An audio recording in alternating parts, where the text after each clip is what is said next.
Welcome, everybody, back to Apex Mind. Adam with you here as always. And on this week's episode, I am very pleased to welcome to the show Katja. And Katja, I know I'm going to mispronounce your last name. I'm going to go with Schipperheijn. And please correct me because I know I'm probably wrong there. It's a really, really good effort. It is Schipperheijn. It's actually Dutch, Flemish. But you did it really good. I tried. Thank you. I appreciate you being kind there. So, Katja, I know that you are a book author, a keynote speaker. You have a very long track record and background.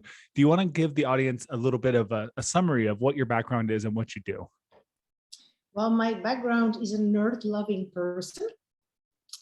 So I work with children, I work with adults. I always talk about learning, about growing, about well-being. But I'm a little bit a geek myself. So I love robots. I love the future. I love technology. So I brought those two passions for people and technology together. And that's actually what I've been doing the last 20 years, both as a keynote speaker, as a consultant for some companies in executive workshops, but also with children.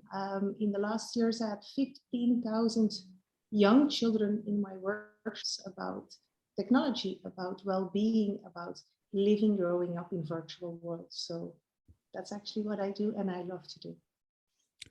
That's an awesome combination of skill sets and interests. For anyone who's watching the video, Katja just released a new book. I have it right here. It's called Learning Ecosystems, and it does talk about the future of learning and workplace training. It talks about technology, and there's a lot of different concepts in it we'll dive into in this episode. But I like that Katja also talked about how it's not just about adult learning. There's also about children's learning, and we hear those topics talked about so differently. So Katja, before we jump into the concepts from the book, I know you just released the book recently. You've been on a whirlwind tour. How has the launch of the book going and the places you've visited? How's everything been going so far? One word, overwhelming. I have wow. never expected this. I have to say, I was in Vilnius last week, then I was in Abu Dhabi. Now I'm going to Casablanca, virtually in Curaçao in South Africa. And you know what is the overwhelming part? People saying thank you. And I'm like, wow. So I didn't expect it. And I think especially also a lot of women who are normally not so much tech lovers. I know stereotypes. I'm a woman myself, but making it easy to understand, talking about children. And the book is not about children at all, but relating to this. I think that's why it's for so many people interesting to hear and why I get so much feedback. I'm muting LinkedIn by now. Yeah. I know we hear so much about accessibility, and it's a very important area. But it sounds like your book is reaching people that may not have had similar types of books reach out to them in the past. And I think that's very powerful. Well, let's jump into the book itself. So what drove you to write this book and get this book that kind of combines learning and technology and looking towards the future, how we can stay ahead of all the changes that are coming to us? Well, I always say, if my father was a baker, I could bake a cake. I can't make a cake. So I grew up in a family, one person in learning and development, the other an engineer building robots. So there came my passion from. In 2012, I started inventing technology platforms myself for a big corporate university. So I've always been in learning and technology. And at that time, I wanted to pursue a PhD, but I was also a mom. And I had a 10-year-old daughter standing next to me where I'm sitting here actually right now, asking me, Mom, I want to go on Facebook. And I said, no, you can't, you're only 10. Oh, Mom, you're so old, she said to me. You don't get our world. We children, we want to be connected all the time. All the other children, they are connected after school. They play together, they learn together.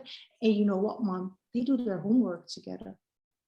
So if my grades are below theirs, that's your fault. What are you going to do about it? And that was an epiphany for me. And I was like, oh my God, what am I stuck in looking at adults and universities and trying to engage people in self-learning and enjoying learning? children, they already do this. So that was a time I changed. I didn't pursue any PhD, but a lot of the concepts that I wrote out then, like the learning maturity model, the learnscapes, the lean learning, was actually something that I was working on back then. As from then, I also started working with children, 15,000 children in my workshops. So this book combines everything that I've learned in the last 8 years with adults, with corporates, with startups, and with children. That's fascinating. Well, I think I want to dive into the children discussion first, because a lot of times we hear so much about children's learning and adult learning being different, androgyny and pedagogy. I don't even work as much with children, but pedagogy. But either way, we're talking about that learning being separate. The world's changed so much just in our lifetimes. I remember growing up and technology wasn't a big part of my life. If I wanted to study with my friends, I would get on my bike and I would ride a bike over to their house and we would study in the living room. And the most advanced video games were a Nintendo, and there really wasn't internet in the home. And so the world's changed so much just in the last 30 or 40 years. How can you dispel those myths that, children's learning, adult learning, they're completely separate things, we should treat them separately? What can we learn from children's learning and apply that to how adults learn? Well, that's actually a chapter in my book. It's all about competences that children still possess and that we as adults, we actually grown out of them, or even worse, they didn't allow us to be like that. For example, curiosity. A child is curious. That's how they learn. They learn by doing. If you tell a child, don't ride that bike because you might fall and you will hurt yourself, they will go, this looks interesting. As an adult, we're like, oh, let's not do this. Even more, I was one of these annoying children at school, always asking why? And they don't like it. Even when you work in an organization, if you always ask why, people will think you're annoying, but that's actually how we learn and grow. The same with curiosity, experimenting, empathy, having all these competences. That's what helps children to learn, relearn, learn. Having this growth mindset instead of fear. For us, learning seems like this tantalus torment, something we have to do. For them is young children, yay, we can do something new. It's the mindset that's completely different. Yeah. I want to dive into that a little bit more, because you talked about curiosity, you talked about the excitement to learn, whereas as you get older, it becomes more of, I have to learn this thing. And we tie that to at-work learning. I mean, I feel like a vast majority of the at-work learning that's assigned by L&D teams is compulsory. You have to do this. You have to take this course in this way, right? Kids can learn about things that they want to, right? We see nowadays all these video games like Minecraft or Roblox that are very popular, and kids will spend hours on YouTube learning about that. So that's a fun thing, right? But how can that desire to learn or that kind of free will to learn the things they want translate to things that maybe you do have to learn, this compliance thing at your job or this new product launch at your job? Those are kind of separate issues. So how can we marry those two? Well, it is separate, but you just said it actually. It feels like compulsory, mandatory. You have to do it. It's your checklist. I just said the why question.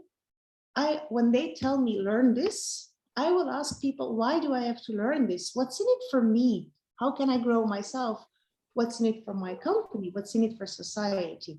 We always tend to forget the why it's important, especially with some boring learnings that seem to be boring. I always say, if we have internal communication and L&D working better together with the strategy, where do we want to go with the company? So why do we need to learn this? And it can also be, if you don't learn this, you will be out of job in 2 years because you need to be compliant. But just sending learning stuff over is the first mistake. If you say to a child, do this, learn this, they don't jump up either. Yeah. Humans in general don't like being told what to do. And the stifling of whys is never a good thing. I think there's some areas that a lot of training teams don't, or even HR teams don't do well in, which is like marketing, how to get people to want to go explore their things, or even just making something tied to what people want. And that comes down to the design, the delivery, and so on. But let's shift a little bit to the technology piece, because technology is moving so rapidly. And I feel like, unfortunately, in the L&D space, technology means e-learning, LMS, things that I guess are a technology backbone. But where do you see technology coming into how we learn and really enhancing some of these things to maybe make it more accessible or more desirable for people in the future? Well, I think the immersive part, of course, and I'm not talking about the hypes of what we hear now, metaverse. And I know in my book, Learning Ecosystems, I have some chapters on the promise of the metaverse, but it's not about the technology alone. In the last part of my book, I will explain that technology is only a byproduct of the learning journey. It is tailoring an experience, a journey for people. And you will see, and explain it, Roblox. Again, children, they want to be in this creator part of Roblox. They want to create stuff, and sometimes they get stuck. And think of the moment of learning. They get stuck and they really need the answer now. So they will find the shortest way to the answer to overcome their problem. That can be a YouTube, that can be a friend. If you see these kids on Fortnite, they have in their ear here a friend to think about the strategy. They look at YouTube, they're experimenting. So for me, learning and technology, it's all about making learning lean. The shortest way without obstacles to learn what you need in the moment that you can apply it. So you see that I'm bringing together a lot of theories like 5 moments in need with lean learning development, what I wrote myself in 2012.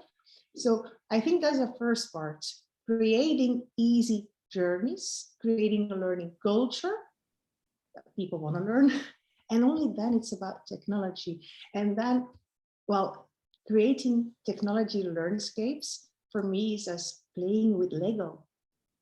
Every part is a part of the ecosystem. And that can be a micro-learning platform linked to a LMS with longer learnings, linked to a VR system, linked to a wearable, whatever. You just link it to make this journey relatable for the people in it.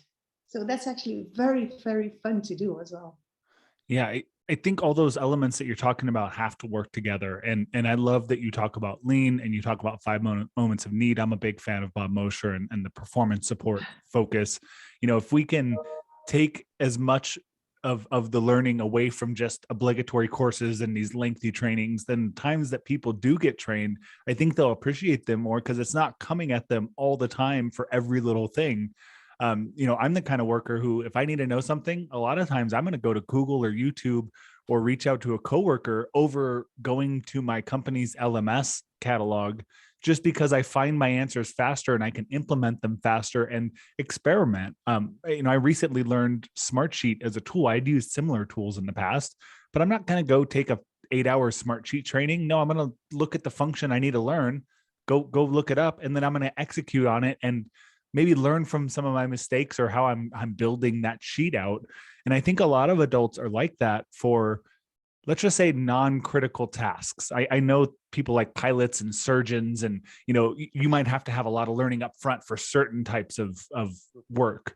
But a lot of the work that many of us do, especially in the information space, if a mistake's not going to be quite as critical as it is for certain lines of work, like I said, a surgeon or a pilot. Yeah, but you say now a surgeon. Also in this area, in healthcare, they use so cool technologies. I actually interviewed Rafael Grossman, the surgeon in my book, who was using Google Glasses in 2013 when he was performing an operation, so that his students really had front row seats learning from him operating. He even made it social. So also students who couldn't attend these universities could follow from Africa, from Asia. Today, he is using augmented reality, he's using VR, he's using haptic sensing to educate students to perform operations. So this, for some people, might sound like the metaverse, but he's been doing this for many years. So I think especially in healthcare, a lot of innovation is already there. So I always say, like, if they already use it in healthcare, where life of people is at stake, why are we then hesitant to implement it in a simple process in a bank, for example? Yeah, absolutely.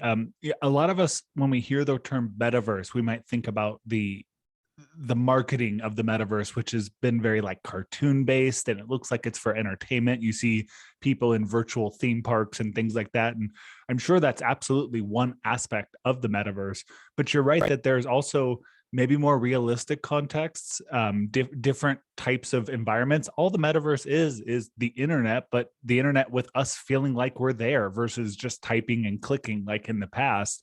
So, I like that surgeon example. I've also seen for retail store robbery examples, a VR simulation with real people. It looks like you're watching a video, but you're feeling it.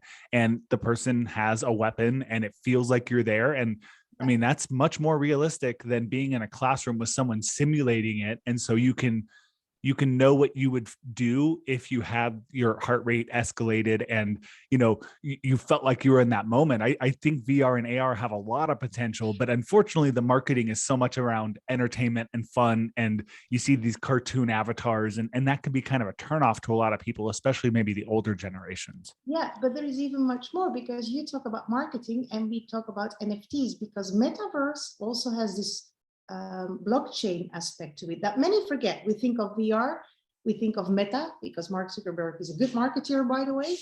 He talks about Meta, but there is also this aspect of NFTs.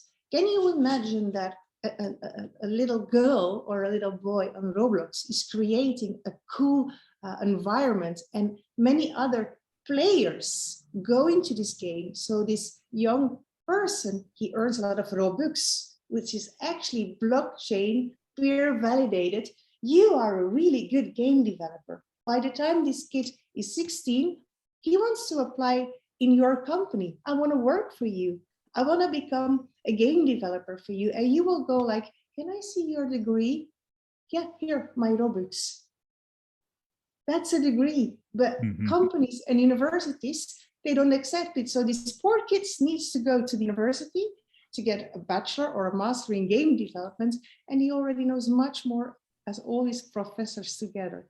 So you see that the metaverse for learning is opening new doors as well. We just have to see. Yeah. NFTs, I think, are something that might have a certain perception as well. We saw NFTs primarily get famous because of these digital photos that people were investing in and selling for very high prices. And now we've seen that market completely collapse after some of these pictures of cartoon monkeys sold for ridiculously high amounts of money. And so people might get kind of sour on the technology just because of that fad that hopefully has come and gone. But I mean, NFTs are so much more than that. Do you want to share, for anyone who's not familiar with the technology, what an NFT is outside of the investment in a digital picture? Like, what is the technology and how can that be used? Well, it's like I said, with the validation of your knowledge. It's actually, blockchain is having a protocol within one system. That's most of them are. Robux is the protocol in Roblox. And it is actually saying that I agree, I give you the money, you're a good game developer, so I add to the chain my validation that you are good. It's actually peer validation. It is getting the schools out, it's getting the banks out, it's getting all these unnecessary people that are involved, getting them out. That's what, for me, the blockchain is. And an NFT, for now, indeed, it can be an image of a bored monkey, for example, which is a scam, I think. But we can NFT. Why can I not print out an NFT? I'm a good game developer. That can be an NFT. Nobody thought of it yet, but I hope that people listen to this and that some kind of metaverse will also be handing out NFTs as tokens of knowledge. Yeah, you think about the traditional degree, and your school that you got your degree from has that record. You might get a printed version of it. If you happen to lose that, it takes a lot of work to get a new version of that Oh, physical record, right? I mean, all we're talking about is having a digital, verified by multiple people version of a record of something, right? yeah. It's actually very, very simple. Some people make it really difficult to understand, but it's just the validation aspect. And it is what you say. We now have it on paper, but my school changed names, my university. I still have a paper with the old name of the university, which doesn't exist anymore. So my paper is worth nothing. It's not about me. It's about the name of the university. Can you imagine? Yeah. Well, and you know, if you're trying to verify your degree with, let's say, a potential employer or somebody, you have to go submit this paperwork to them. Versus if we were on a more accepted universal blockchain, standard, it would be very easy to verify that you have the degree that you're saying you have. And you can also see it as a back package. We now only validate learning experiences in certified environments like universities, like some kind of like MIT certification or whatever. But every experience that we have is a learning experience. So if we can find technology to prove that we have this competence or that we can do these skills on a regular basis by using this technology in our corporations, then we always have the skills needed for the now, for the future. And that might resolve a part of the skill gap that I'm talking about in my book. Is it really coding that we need, or can we verify a lot of other competences in these virtual worlds that help us to grow as human beings, as society? Yeah, and I like that you talk about like learning verification, because a lot of larger companies. I used to work for a large Fortune 20 that had a very established L&D team, and you would be able to become certified or learn different skills and so on. But that was all within their internal ecosystem. And now if I no longer work for that company, anyone else has to kind of take my word for the fact that I have those skills or I did those things, and I can put it on my LinkedIn and maybe get some people to, verify that I have those skills. But if we had some sort of universal system where not only could you take those skills from one job to another, but also what I would hope companies would do is, yeah, you can learn internally from our trainings, or if you go externally and learn these skills from whatever source you want, that's now verified that you've learned those skills in the way that works for you, versus the way that we're forcing you, like you said earlier, the checklist. We're forcing you to go down this checklist to learn skills. Well, and the good thing is that a lot of companies and institutions are experimenting with it. They are using AI to verify if you have the knowledge or the competences. And I have to be very honest, I thought I had leadership competences.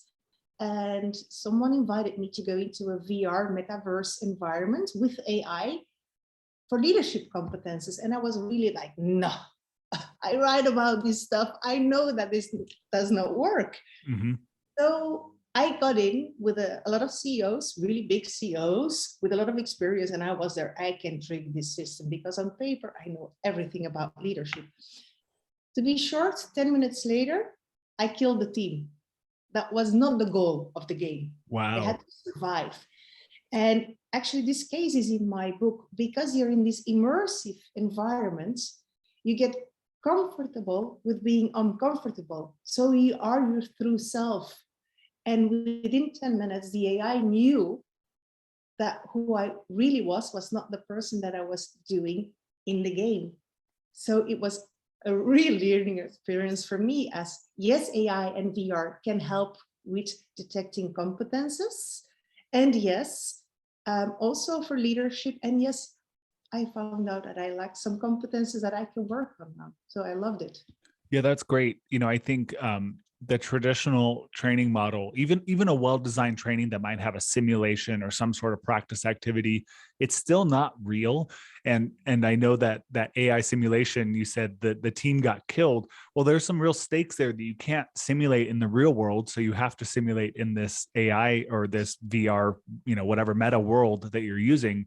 I think AI, a lot of times I see a lot of companies using it in what I consider to be kind of superficial ways. It's analyzing the person's needs and analyzing the content catalog, and the AI is presenting courses to them, or the AI might be it, I actually used it in a really cool way where I was analyzing how someone did their work. And so the AI bot sits on the computer and analyzes their clicks and what they do. And the purpose of that wasn't even for the individual employee. It was to improve processes, right? Where can the AI recommend systems changes or, improve some efficiencies here or there? So what other exciting ways are you seeing AI being deployed where it can help either learning or help performance of employees? Well, that's a really good question, because that's why I have so many times that I say, what is AI in the book? Because a lot of people have no clue what AI is. We have machine learning, we have deep learning, we have supervised learning. It's actually a very big name for sometimes nothing. I see a lot of startups, I help some startups when they launch, claiming we have AI to develop the learning experience for you. And then I'm like, oh, I'm scared.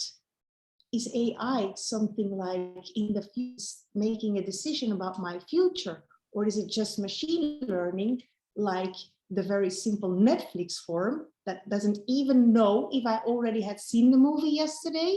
It still recommends me this movie. I saw it yesterday. So when we compare it with Netflix and micro-learning platforms or learning experience platforms having this Netflix view, then I hope that their AI, machine learning, is better than Netflix. Then I talk about TikTok a lot. TikTok does the same. It recommends things that you might like. That's what in my LearnScape model, I call this bringing learning to you that you might really like and help you based on a lot of data points. And that's why TikTok is so interesting from a learning perspective. That's why they also claim that they want to be an edtech platform in the future. And it's what I always say, they're already beginning learning. I know teachers using TikTok as a learning experience platform at school. And that's because of the AI algorithms are so big. Another thing, and I'm not going to tell too much about it, is the ethical part of AI. How far do we want to go in making the decision about your future, what you can do based on AI data points? Because I talk about consilience in the book, seeing similarities in differences. Maybe I was a good surgeon. Maybe I'm also a good, I don't know, construction worker. You might not see the similarities, but maybe they are. And AI will never find these data points bringing that together. And I have real life experiences with those. Yeah, I think that is an important subject, but it's probably a whole conversation all on its own of the ethical implications of algorithms, AI. We know so much about how the human brain works, and the fact that these machines can hypothetically, in the wrong hands, do things to manipulate people in the wrong ways. We want to, and I don't like using the word manipulate. How about we want to influence people in the right ways? And nudge them to do the right things and help them out. But there certainly are some ethical implications. And I think over the next 5 or 10 years, that stuff really has to be implemented from the ground level. And I'm glad to see some tech leaders really talking about that stuff. Well, the last couple of years, you've been involved in technology and learning for a really long time. But the last couple of years, since COVID came around and we saw the world kind of transform, we saw workplaces transform, we saw learning transform, we saw children's schooling transform. And, it for adults specifically, now that we're let's just say we're on the other side of this. Let's hope that that continues. But we now see some very challenging things for a lot of workers in the workplace. A lot of people are more disengaged from their work. Last year we heard about the term the Great Resignation, and this year we're hearing the term quiet quitting. And I see those as the same thing in the fact that people are just not invested. They're not engaged with their work. And so they're becoming more disillusioned with the work that they're doing. All these changes, where do you see, are we in just like a temporary bubble with this stuff? Or do you see this stuff continuing to change the workplace and how people interact over the next 5 or 10 years? It was already there. We just didn't want to see it. The future of work and young people wanting to have a work for purpose, wanting to contribute, the gig work economy, working on projects, creative workers, IT people, working independent on multiple projects at the same time. This was all happening before COVID. Only it was difficult to handle for organizations, for HR, because there were so many unknowns. And no, we need to have the people all around for this meeting, and especially creative people, they need to be together. And no, we can't work with freelancers, we can't do that. So we were holding back. And then we had the pandemic, which was this black swan, which for me is also a white swan if you think about hope, because finally we had to let go. And I know, for example, talking back about children, my own children, they were so happy because they could learn and do their projects at their own pace. They actually blossomed up. And I see the same happening in organizations, not for everybody, of course, it depends what work you do.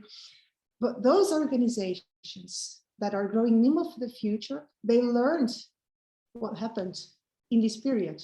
They didn't use technology as a patch on a wound and trying to keep it up. They like to learn from everything that we saw back then. We have discussions about, do we all need to go back to work? Or can some people that now feel like quitting because they don't have the feeling that they contribute, or being heard? That's also very important. I think now is the ideal point, and I think it's maybe why the book is going so well, because I discuss this. How can we learn from what happened to prepare for the future? Because it was always there. And the quitting, I have to say, it's a little bit like the metaverse. It's a hype word, because here in Europe, Belgium, we really don't have it.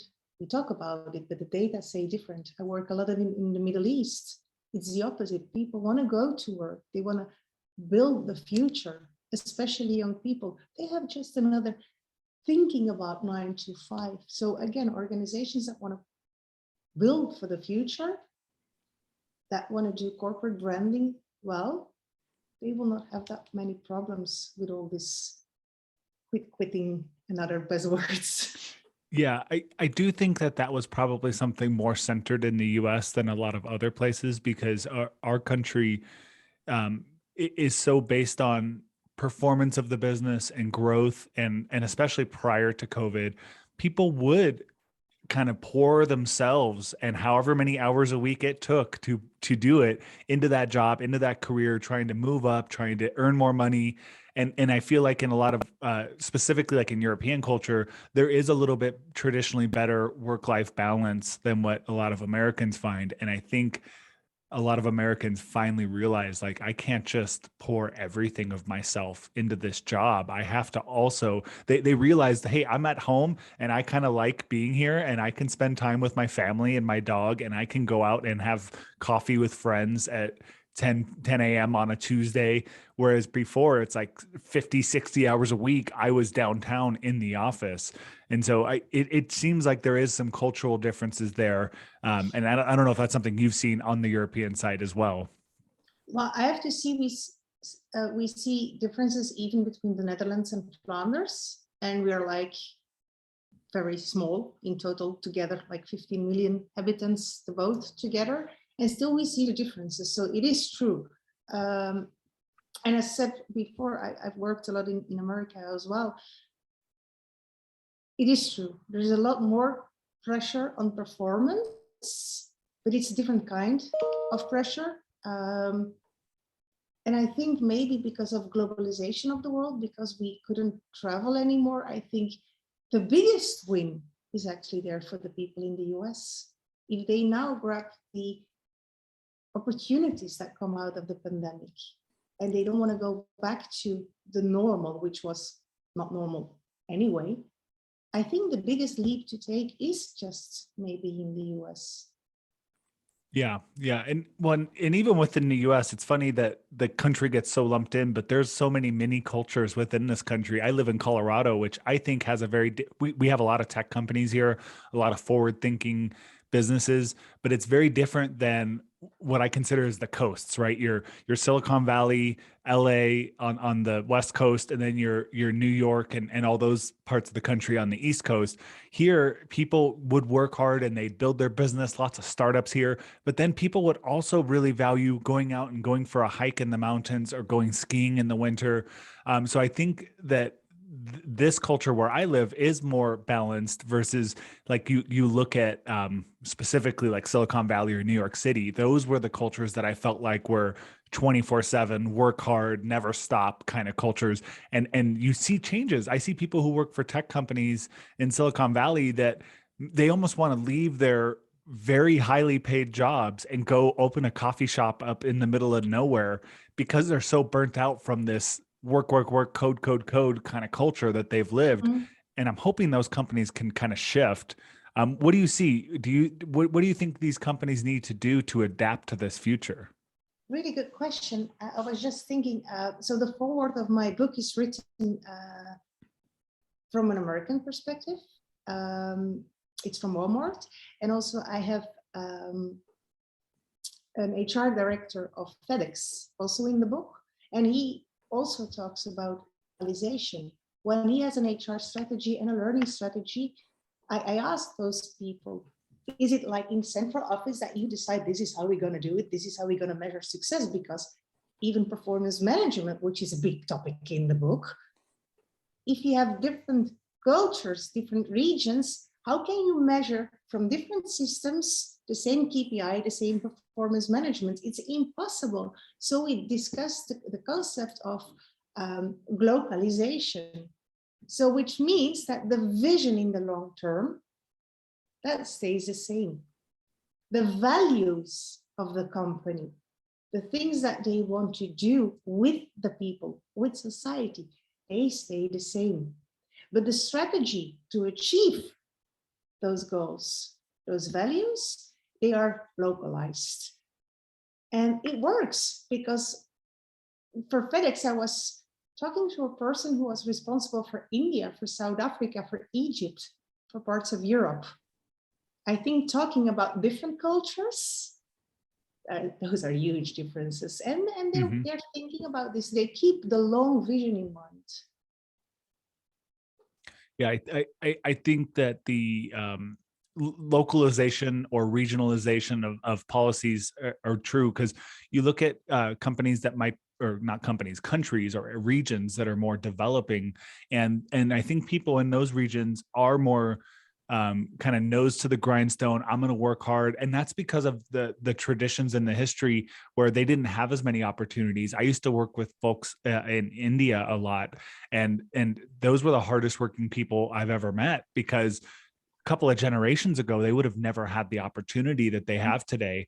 Whereas I think in a lot of the Western world we're a little spoiled, and we've seen what a couple of generations have done, and so I think we have to recognize that and regionalize.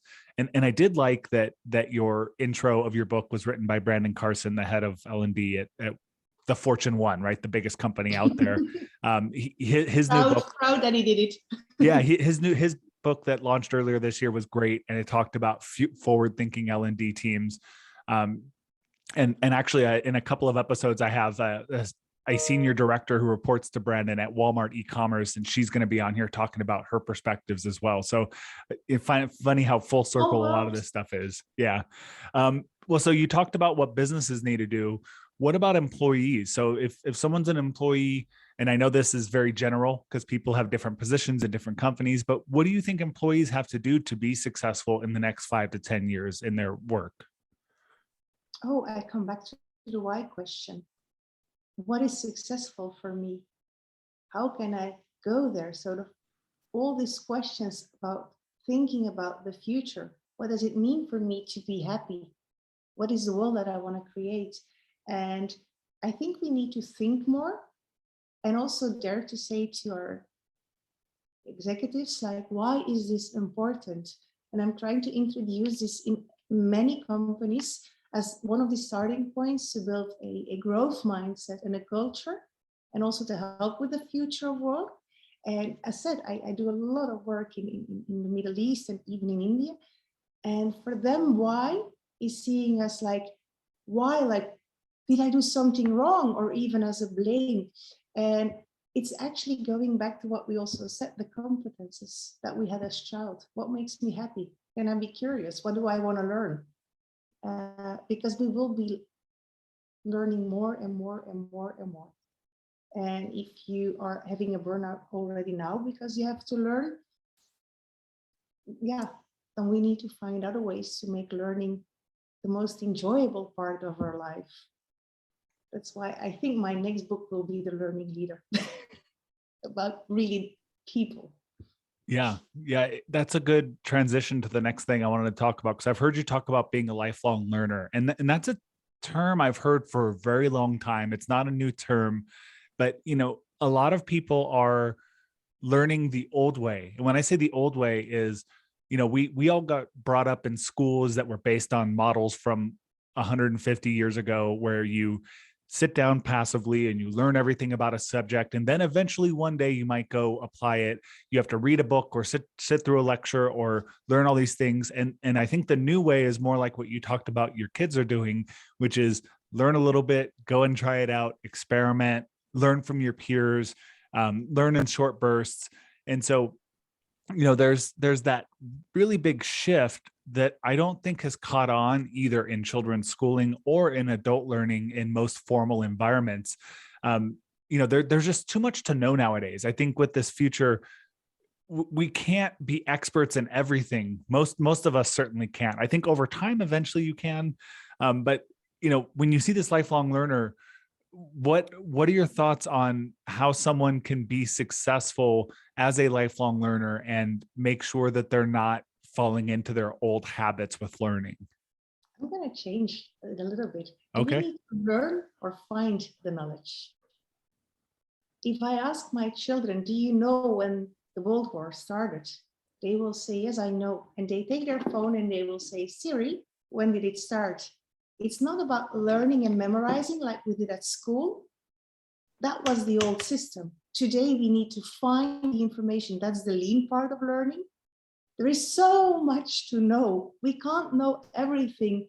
I have, I think, quite good memory, but still, the bridges that I make here is not when was it that the World War started, but how can I find this data in my head or somewhere else? So I think we should shift also about what is learning.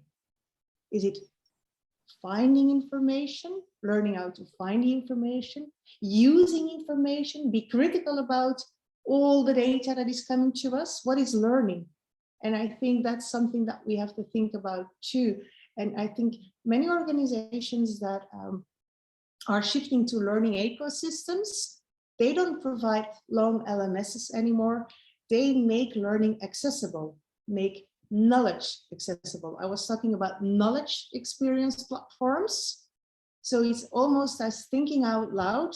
I need to perform this job, and the knowledge on how to perform comes to me. We see this in the industry, where in maker spaces, you have to build, for example, an engine of a car, like these really expensive supercars. They're always tailor made. So you can't learn how to make this engine because you only need this information once. Mm-hmm. You can have AI and technology be your coach, be your assistant. So 70-20-10, forget it in this part, because we're all one. The symbiosis of the human and the machine to become one learning super brain. That's what I'm talking about.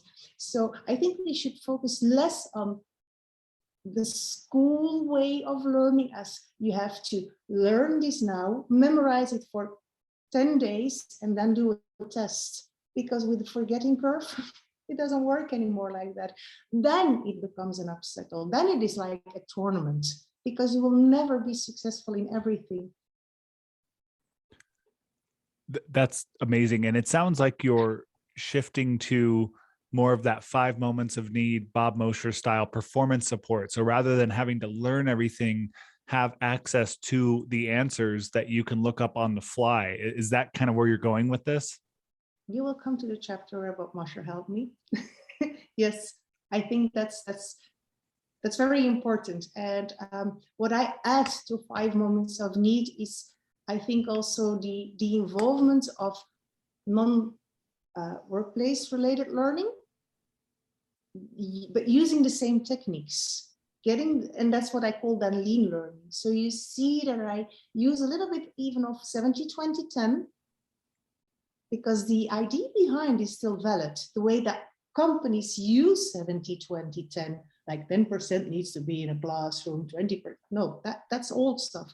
Even Jennings is saying it doesn't work anymore like that. But I think organizations, if we now are talking about ways to measure performance, to deliver learning, I think we should look more on what is the added value of technology and the data that we get from the technology to make learning stick, to make learning applicable, because that's what it is. You want to be better in performing, better in, I don't know what. It's also about well-being, and how can innovation help us with well-being? Because if you're not happy, you will not learn. Your head will block. It will not happen. Absolutely. You talk about well-being, and that really struck a note with me, because I feel like a lot of at-work learning should just be focused more on helping people to do their jobs better and easier, rather than trying to teach them a bunch of things, because any knowledge you acquire is just a means to an end. That's not the end result. The end result is not you knowing things, it's you being able to do things differently.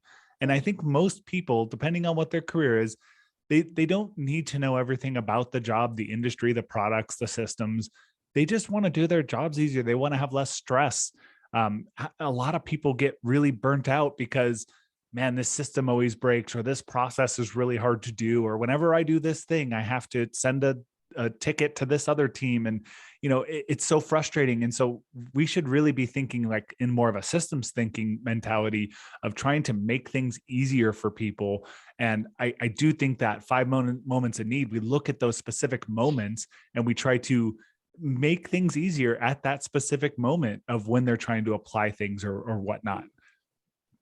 Yeah, and I think technology and innovation will help a lot with that. Absolutely.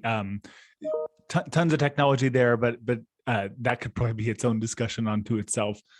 What about skills? So we if we're talking to learning professionals, people who are trainers, instructional designers, who work somewhere in a formal learning capacity, I find that a lot of people are so focused on learning the theories and learning more about design, and those things are valuable. I'm not going to disparage those. But I find that a lot of skills that aren't traditionally associated with this field, things like marketing, copywriting, agile type product design, there's a lot of benefits of learning things outside of this discipline and applying them to this discipline. What are some skills that you've found? And I know we've talked about technology, but is there anything else that we haven't talked about yet that you think people who are in a training or development capacity should pick up on in order to get better at what they do? Future thinking. That's something, having an open mind for the future, because what I see a lot of people in these professions, they are always running behind the facts. We are developing learning or training for problems we had. And I think if you learn to anticipate the future, then you can build things that are more relevant for people tomorrow. You know that actually, I asked some people in L&D around the globe, what was the time between having a question from the business to develop learning and implementing it? I don't know if you know it, but it's between 3 months and 2 years. Oh gosh, that makes me so mad. So by the time those people have found another way. So It's about future thinking. Another very important aspect that I discuss in the book is like, who is responsible for L&D? Because if we talk about the skills that L&D people need, HR people need, then we're always already limiting us. There is, for me, not an L&D team anymore. We're all part of the same organization, and depending where we are, we need to take up extra tasks. You talk about marketing, but why do you see them still in silos? Why can't this be one big team? Why do we still have HR sometimes, and I hope nobody is listening to this, but HR reporting to a CFO? Oh my God, it still happens. Mm-hmm. No, HR should be together with the chief digital officer, the sidekicks to build a strategy of the organization. Is the human, the machine, and the vision of the CEO together. Those three, they also decide on the learning strategy of the organization. So when you talk about skills needed for L&D professions, just make yourself the sidekick of the CEO and become a strategist, a futurist, and you will find your job easier as well. That's great, Katja. I wish we had more time because there's like 3 things you just said in there that I want to dive more into. So maybe we're going to have to do another talk some other day. But, you talk about the time to release products. I've been a big advocate of that agile product focus. Like, let's get things out quick, an MVP, and let's iterate it versus this has to be perfect and it's going to take forever to develop. You talked about silos, and the most effective learning organization I've ever been in didn't report to HR, it reported to the business unit that we helped. And that was so much more effective of not having that far silo. So I think we could probably dive into those topics much more in depth. We might just have to talk about it another time because our time's running short. I do want to, we've talked so much about gaps that exist today, and we talk about the future. I want to leave the audience with a few maybe more tactile suggestions. So, if someone is working in, maybe they're in a formal L&D role, we do have a lot of people listening that are in just business leadership, people that own their business. What would be like just the number one thing that they can do to make sure they're setting themselves up for the future? I'm going to give you 3. Okay, that's fair. 3 very short things. If you want to develop a learning organization or a learning ecosystem nimble for the future, first of all, working teams, cross-functional teams involve all the stakeholders. That's number 1 reason. Also, those that are not into the future, involve them because they can become your biggest ambassadors. Number 2, don't look at problems. Don't design stuff for a problem now. Look at the future. Think of opportunities for growth. It's a mindset. It's just a mindset difference. And number 3, get your leadership involved. I sometimes make the joke, if your CEO is not involved, or if your CEO is still printing or having print his mails, the organization is not ready for the future. Great. Those are amazing. And I like that those were short and actionable. I wasn't planning on a follow-up, but I just want to have one follow-up to that third one, which is a lot of people in training roles sometimes find struggles with the term is getting a seat at the table. So if people struggle with having that voice with leadership or getting the respect or buy-in from their leadership, what advice do you have there? Be bold. Just go there. They're just human beings. Make a very simple, what I call burning platform, a 1-pager. You can make it very easy. Why should we do that? Why if we don't do it? Who is involved? Very small things. It's actually also in my book. Prepare a 1-pager. And it's a call for urgency. If we don't do this, this will happen. The risk is big. And it only takes us this, and this. A 1-pager, nothing more. Be bold, go to them. Yeah, I like the 1-pager. Sometimes people in this line of work can be overly descriptive and give too much information, and leaders really like those quick messages. They don't have time to read all these ideas. And also it stops innovation in a company. If you have a culture where 1-pagers can reach C-level, then you have a culture where change can happen. They don't have time. to read big manuals or PowerPoint presentations. Forget about PowerPoint presentations. Yep, exactly. That's why I'm a big advocate of everybody learning a little bit about copywriting, because that's about being persuasive in very short messages, versus sometimes people in more traditional training roles, they have to write a dissertation on it, and C-suite and above does not have time for that. No. Well, our time's running short. I'll put this in the show notes, but what are the best places for people to connect with you or find your stuff if they're not already connected with you? Well, just LinkedIn is always very easy. You can follow me, and I promise you, if you follow me, I follow you back. I don't have the follow button open because then I have a lot of bots following me, and I'm not so fond of following bots. Mm-hmm. You can also find me on my website, Habit of Improvement, which is very easy. You can also, of course, find my book anywhere on the globe right now, also at Walmart.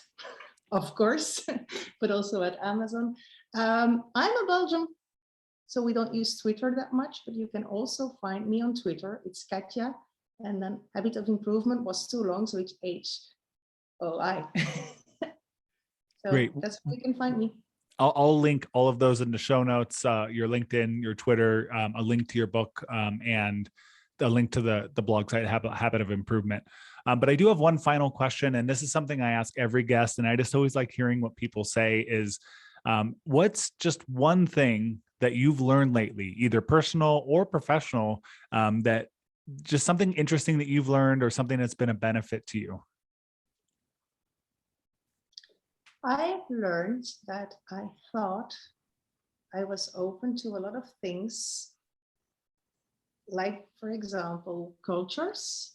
And I learned that even I sometimes have a very fixed mindset, and that I sometimes have to learn and to think outside my own feelings. And I'm talking about feelings. So the one thing that I've learned, I thought I was good in leadership, but I'm only good in leadership when it comes to theory. I'm a very emotional person, apparently. That's why I killed my team, because I was saving myself. So that was my big learning moment. Well, getting humbled is good for all of us. So thank you for sharing that learning. Katja, it was great getting to talk to you. Thank you for coming on. I feel like we have so much more to talk about, so we might have to do this again one day. Best of luck on the rest of your book tour and all your travels coming up. Thank you so much.